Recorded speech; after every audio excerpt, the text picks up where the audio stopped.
So you won't think it's I-L. You see?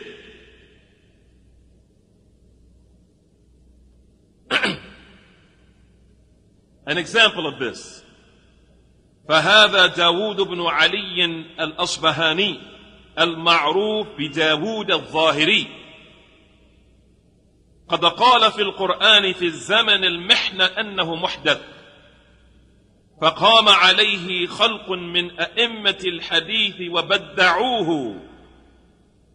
An example of the Sunni, that he's explicit in his beliefs, specifically in the times of fitnas, and that he doesn't use general terms, he uses comprehensive, detailed, explicit terms, and he's not silent.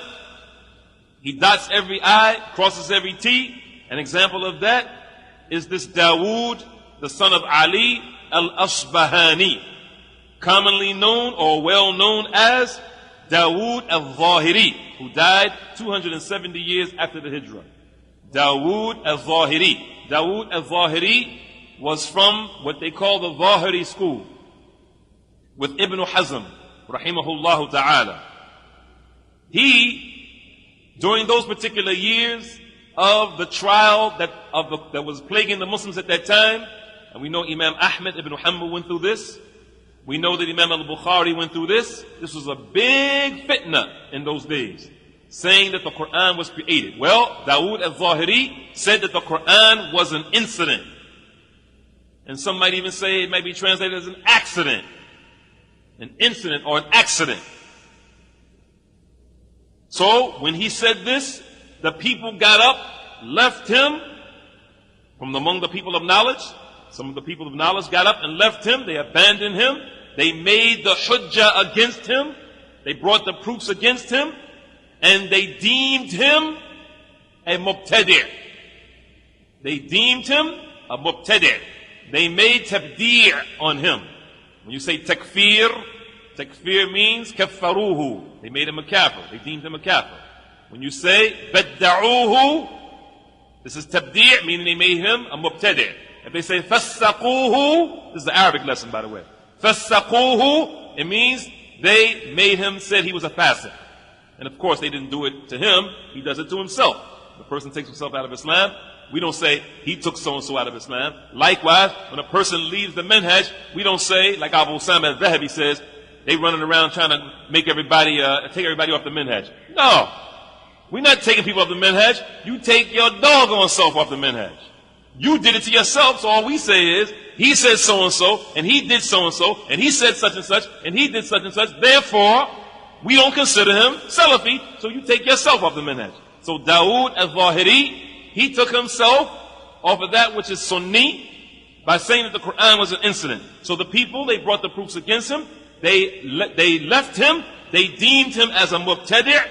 And then Al-Imam Ishaq ibn Rahawayh, rahimahullah, who died in the 3rd century, exactly 238 after the Hijrah, لما سمع كلام داود في بيته, when Ishaq ibn Rahawayh, the Imam Ishaq ibn Rahawayh, one of the mountains of knowledge, rahmatullahi alayhi, Ishaq ibn Rahawayh, rahimahullah, when he heard the statements of Dawood that he made about the Quran in his house, and this is the important part right here, وَكَانَ مِن قَبْلِ يُعَظِّمُهُ, and before he heard, before Ishaq, an Imam, Ishaq ibn Rahawayh, heard Dawood al-Zahiri make this statement about the Quran, كَانَ يُعَظِّمُهُ, before he heard him make that statement, he used to glorify and magnify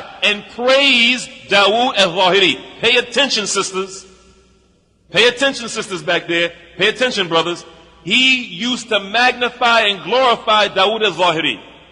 That's why I said recently on SalafiTalk.net, when I found out yesterday that there was a brother who was playing the tapes that I recorded at Masjid al-Muslimin. May Allah bless those brothers and sisters there and continue to make them a thorn in the necks of the Hizbiyun in New York. They are Salafis. You should visit that Masjid al-Muslimin in Brooklyn, New York, on Fulton and Buffalo. It's a plug, right? Got to hang out with the Salafis, right? You got to stick with the Salafis.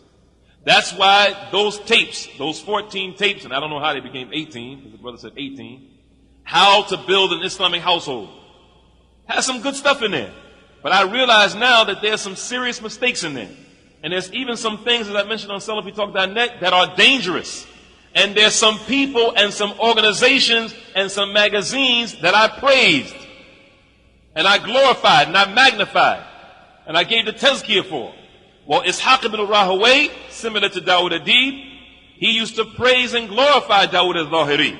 But when he heard that statement, ثَبَّ عَلَيْهِ وَضَرَبَهُ وَأَنْكَرَ عَلَيْهِ, in his house, he literally jumped on him, physically jumped on him, started beating him and repudiated him. Physically jumped on him, started striking him and repudiated him. That's what he did to this person just because he said what he said. And inshallah tomorrow we're going to bring another story, bi'idhnillahi ta'ala, connected to Dawood. I hope you brothers stay, I hope you brothers are here. I hope you sisters are here. Because there's another story connected to Dawood al-Zahiri, which puts the icing on the cake from Imam Ahmad ibn Hanbal, rahimahullah ta'ala.